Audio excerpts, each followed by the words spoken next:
حصول رزق حلال عین عبادت ہے۔ تو رزق حلال کمانا یہ عبادت ہے، صرف رزق کمانا عبادت نہیں ہے۔ لوگ کہتے ہیں کہ ہم کام کر رہے ہیں اور محنت کر رہے ہیں، ہم عبادت کر رہے ہیں۔ ہاں، اگر وہ حلال کما رہے ہیں تو واقعی عبادت ہے۔ تو ہماری بازاروں کے لیے جو ایتھکس ہیں، بزنس ایتھکس جو اللہ کے رسول نے ہمیں عطا فرمائے ہیں، جو اسلام نے عطا فرمائے ہیں، وہ تو مسلمانوں کے لیے خیر خواہی ہے، مسلمانوں کو دھوکے سے بچانا ہے۔ امام اعظم ابو حنیفہ جو کہ بہت بڑے امام ہیں، عالم ہیں، کوفہ کے بہت بڑے تاجر تھے، تو آپ نے کپڑے کے کچھ تھان اپنے غلام کو دیے تھے اور کہا تھا کہ اس کے اندر جو ایک تھان ہے وہ عیب دار ہے، جب تم کسی کو بیچو تو اس کو یہ بتا دینا کہ ایک تھان اس میں سے ٹھیک نہیں ہے، باقی سارے ٹھیک ہیں۔ وہ غلام بتانا بھول گیا۔ جب وہ بیچ کر واپس آیا اور آپ نے پہلا سوال یہی کیا کہ تم نے اس کا عیب بتا دیا تھا؟ تو اس نے کہا کہ نہیں، میں بھول گیا۔ تو آپ نے وہ سارے کے سارے تھانوں کی رقم صدقہ کر دیا۔ نبی علیہ الصلوۃ والسلام ایک مرتبہ بازار تشریف لے گئے، تازہ تازہ بارش ہوئی تھی، تو اللہ کے رسول نے غلے کا ایک ڈھیر رکھا ہوا تھا۔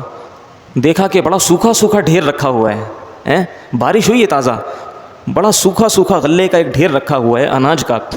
تو آپ نے فرمایا کہ یہ تو بارش ہوئی ہے، اتنا سوکھا ہوا کیسے ہے؟ اللہ کے رسول نے اس ڈھیر کے اندر ہاتھ ڈال دیا۔ جب اندر ہاتھ ڈالا تو اندر سے گیلا تھا، اوپر سے سوکھا تھا۔ آپ نے فرمایا من غش فلیس منا، جس نے دھوکہ دیا وہ ہم میں سے نہیں ہے۔ تو تین کیٹیگریز اس کی کر لیں، ایک ہے بالکل صاف ستھرا حلال مال، دوسرا ہے بالکل واضح طور پر حرام مال، اور تیسرا ہے مشتبہات کہ جن کے بارے میں شک ہے، جن کے بارے میں شبہ ہے کہ پتہ نہیں یہ حلال ہے یا حرام ہے۔ تو جس کے بارے میں شک ہے اس کو چھوڑ دینے میں عافیت ہے۔ اس کے بارے میں روایتوں میں آتا ہے کہ جو شک سے بچ گیا، جو مشتبہات سے بچ گیا، اس نے اپنا دین بچا لیا، اور جو مشتبہات میں پڑ گیا وہ بالآخر حرام میں پڑ جاتا ہے۔ جو شک والی چیزوں میں پڑ جاتا ہے، اس کو پتہ ہے کہ ہو سکتا ہے کہ یہ حلال ہو سکتا ہے حرام ہو، کچھ پتہ نہیں ہے مجھے اس کے بارے میں، اگر کوئی اس کا عادی ہو گیا تو آخر کار وہ حرام کا عادی بھی ہو جاتا ہے۔ تو مشتبہات سے بچنا بھی بہت ضروری ہے، اور جو حرام ہے یقیناً ان سے بچنا انتہائی ضروری ہے، اہم ہے۔ یہاں تک کہ وہ جو ایک نوٹ پر بھی ہم نے دیکھا ہے کہ ایک لائن لگی ہوئی ہوتی ہے، حصول رزق حلال عین عبادت ہے۔ تو رزق حلال کمانا یہ عبادت ہے، صرف رزق کمانا عبادت نہیں ہے۔ لوگ کہتے ہیں کہ ہم کام کر رہے ہیں اور محنت کر رہے ہیں، ہم عبادت کر رہے ہیں۔ ہاں، اگر وہ حلال کما رہے ہیں تو واقعی عبادت ہے۔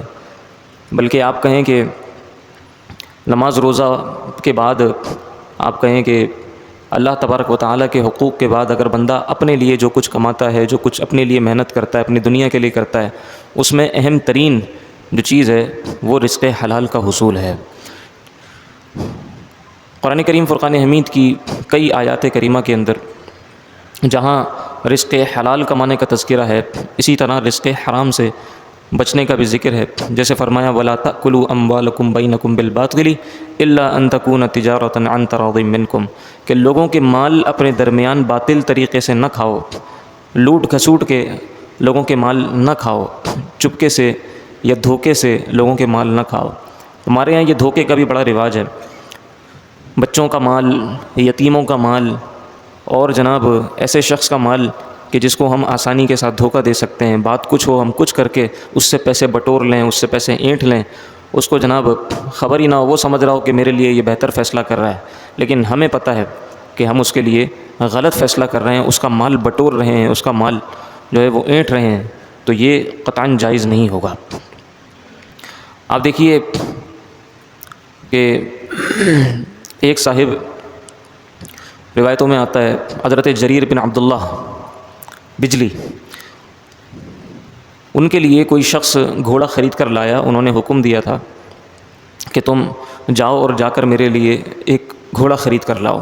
اس نے بہت اچھا سودا کیا اور 300 درہم کے اندر وہ گھوڑا خرید لیا۔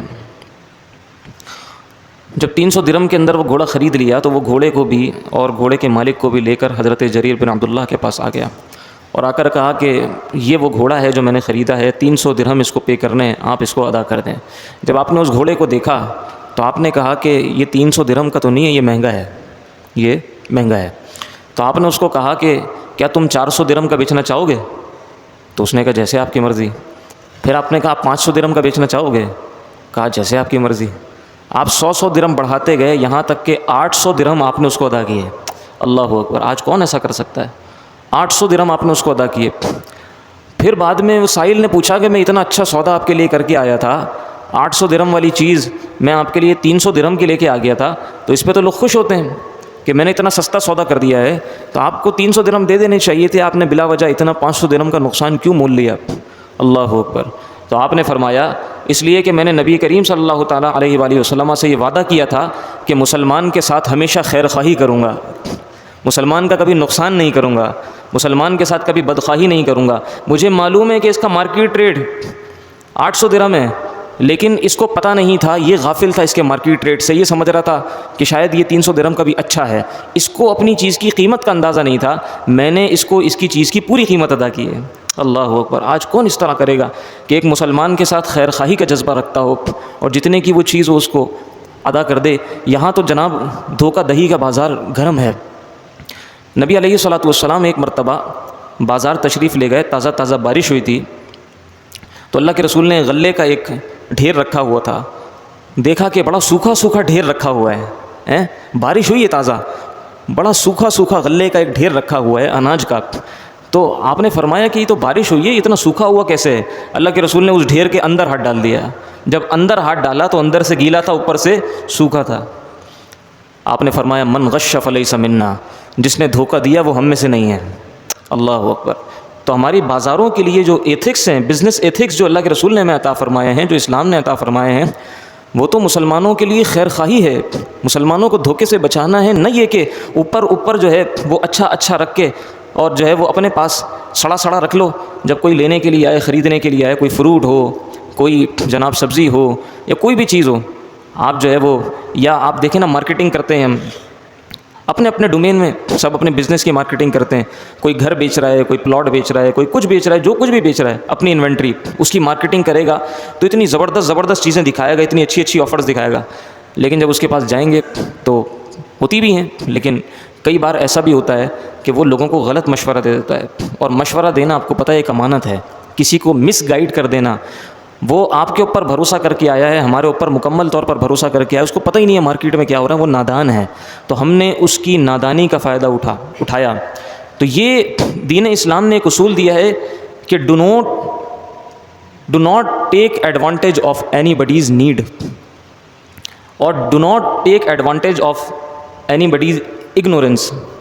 کسی کی اگنورینس کا, کسی کی لا علمی کا یا کسی کی مجبوری کا فائدہ نہ اٹھائیں. آج ہم بازاروں میں مجبوری کے سودے کر رہے ہوتے ہیں. ہم یہ دیکھتے ہیں کہ مجبوری میں اپنا سودا کون بیچ کے جا رہا ہے, کون پریشان حال ہے. وہ گھر تلاش کرو, وہ گاڑی تلاش کرو, وہ بزنس انوینٹری تلاش کرو جو مجبوری میں بک رہی ہو. اس لیے کہ مجبوری میں بکنے والی چیز سستی ہوتی ہے. جس کو کسی کا قرض اتارنا ہے اور اس کو جلد اپنی انوینٹری سیل آؤٹ کرنی ہے, ہم اس کو لینے کے لیے پہنچتے ہیں. تو ہم مارکیٹ نرخ کوشش کرتے ہیں کہ نہ ادا کریں, بلکہ کوئی ضرورت مند مل جائے اس کی ضرورت کا ہم فائدہ اٹھا لیں. تو یہ مسلمانوں کے ساتھ خیر خواہی کا جو جذبہ ہے کہ جس چیز کے جتنے پیسے بنتے ہیں, سامنے والا اگر اس سے نہ آشنا بھی ہے تو ہم اس کو اس کے پیسے ادا کر دیں. اتنا صالح معاشرہ اگر ہو جائے تو کیا بات. اسی طرح بیچنے والا بھی بعض اوقات خیانت کر رہا ہوتا ہے, جیسا کہ میں نے عرض کیا کہ بعض اوقات خریدنے والے کو نہیں پتہ ہوتا کہ یہ کتنے کی چیز ہے, تو بیچنے والا اس کے ساتھ دھوکہ کرتا ہے, مہنگی کر کے بیچتا ہے. بعض اوقات بیچنے والے کو نہیں پتہ ہوتا کہ میری چیز کتنے کی ہے, وہ خریدنے والا اس کے ساتھ دھوکہ کرتا ہے. تو دونوں طرف سے معاملہ ایسا ہو کہ جتنے کی چیز ہے وہ ایک فیئر ویلیو کے اوپر, فیئر مارکیٹ ویلیو کے اوپر ٹریڈ کی جائے, بیچی جائے, تو انشاءاللہ ہماری سوسائٹی کے اندر اس کے بہت ہی اچھے اثرات مرتب ہوں گے اور لوگوں کے اندر جو ہے وہ خیر خواہی کا بڑا اس سے جذبہ پیدا ہوگا. آپ دیکھیے, میں نے عرض کیا کہ حلال مال جو ہے وہ ایک تو یہ کہ واضح طور پر ہمیں پتہ ہے سود ہے, واضح طور پر ہمیں پتہ ہے چوری کا مال ہے, واضح طور پر ہمیں پتہ ہے کہ یہ جو رشوت کا مال ہے یہ تو حرام مال کی واضح صورت ہے نا. اگر کوئی سود کھاتا ہے اس کو سب کو پتہ ہے کہ یہ حرام ہے, کوئی چوری کرتا ہے سب کو پتہ ہے یہ مال حرام ہے, کوئی رشوت لیتا ہے سب کو پتہ ہے حرام ہے. لیکن کچھ چیزیں جیسا کہ میں نے عرض کیا یہ بھی ہمارے مال کو خراب کر دیتی ہیں. اور نبی علیہ الصلوۃ والسلام کے فرمان کے مطابق, حدیث شریف کے مطابق نبی علیہ الصلوۃ والسلام نے ارشاد فرمایا کہ ایک شخص اس کی حالت ایسی ہو, اب اندازہ کیجئے گا کہ ہم لوگ اگر اس میں اتنی بے احتیاطی کریں, جیسا کہ اللہ کے رسول نے فرمایا تھا کہ ایک دور ایسا آئے گا کہ جس میں کوئی اس بات کی پرواہ نہیں کرے گا, لوگ اس بات کی پرواہ نہیں کریں گے کہ مال کہاں سے کما رہے ہیں، آیا حلال ذریعے سے کما رہے ہیں یا حرام ذریعے سے کما رہے ہیں. بس کثرت مال چاہیں گے پیسہ آ جائے. جب ہمیں پتہ ہوتا ہے پیسہ آ رہا ہے تو اگر ہمیں ذرا سا شک بھی ہوتا ہے کہ یار کوئی ایسا تو نہیں کہ میں کسی کے ساتھ زیادتی کر رہا ہوں، کہیں ایسا تو نہیں کہ یہ سود کا پیسہ آ رہا ہے، تو تھوڑی دیر کے لیے آنکھیں بند کر کے اس کو استعمال کر لیتے ہیں. اگر کہیں سے ہمیں کوئی بیپ آ بھی رہی ہوتی ہے، کوئی اگر ہمیں دستک آ بھی رہی ہوتی ہے، اس دستک کو اگنور کرتے ہیں اور دستک کو اگنور کرنے کے بعد ہم اس کو استعمال کر لیتے ہیں. یاد رکھیے گا نبی علیہ الصلوۃ والسلام نے ارشاد فرمایا کہ ایسا شخص کہ جس کے بال پراگندہ ہوں، کپڑے اس کے بوسیدہ ہوں، یعنی اس کی حالت ایسی ہو کہ بال اس کے بکھرے ہوئے، جسم جناب اس کا کمزور نحیف، اور جو کپڑے اس نے پہنے ہوئے ہیں کپڑے بالکل میلے کچیلے بوسیدہ. اب جب یہ کچھ بیان کیا جاتا ہے تو ذہن میں تصور آتا ہے کسی بالکل دیوانے شخص کا، کسی بالکل مست ملنگ شخص کا، کہ بال بکھرے ہوئے ہیں، بالکل گرد آلود ہوئے ہیں، کپڑے بالکل بوسیدہ ہیں، جسم اس کا کمزور ہے نحیف ہے. تو اس کے اوپر کتنا ترس آئے گا. تو جب ہم انسان کو ترس آتا ہے تو اللہ کریم اس کے اوپر کتنا مہربان ہوگا ایسے شخص کے اوپر. لیکن اللہ کے رسول نے فرمایا کہ اگر وہ شخص ایسا ہے، بال اس کے بکھرے ہوئے ہیں، پراگندہ ہے، جسم اس کا کمزور ہے، کپڑے اس کے خراب ہیں، اللہ کی بارگاہ میں ہاتھ اٹھاتا ہے، کہتا ہے یا ربی یا ربی، دعائیں کرتا ہے کہ اے میرے رب اے میرے رب. پھر فرمایا کہ وطعمہ حرام ولبسہ حرام، اس کا کھانا بھی حرام کا ہے، اس کا پینا بھی حرام کا ہے، اس کا جو پہننا ہے، جو کپڑا ہے وہ بھی حرام کا ہے. تو فرمایا کہ اللہ اس کی دعا کیسے قبول کرے گا؟ اللہ اس کی دعا کیسے قبول کرے گا؟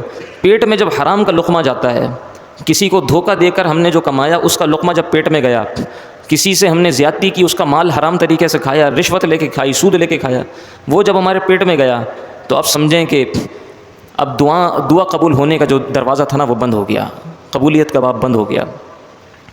حجاج بن یوسف کے دور میں بہت سارے لوگ ایسے تھے کہ جو دعا کیا کرتے تھے تو ان کی دعا قبول ہوتی تھی، مستجاب الدعوات تھے. تو حجاج بن یوسف جو کہ ایک بڑا ظالم بادشاہ تھا، اس کے بارے میں آتا ہے اس نے کیا کیا کہ ایک مرتبہ اس نے حرام کا کھانا پکایا، حرام پیسوں کا، اور پھر ان تمام مستجاب الدعوات لوگوں کو جمع کیا اور ان سب کی دعوت کر دی، ان سب کو کھانا کھلا دیا. اور بعد میں کہا کہ اب مجھے ان سے کوئی خطرہ نہیں ہے، اگر میں ظلم کروں اور میرے بارے میں اگر یہ بد دعا کریں، میرے بارے میں اگر یہ ہلاکت کی دعا کریں تو اب ان کی دعا قبول نہیں ہوگی، اس لیے کہ ان کے پیٹ میں نے حرام کا لقمہ ڈال دیا ہے. اللہ اکبر.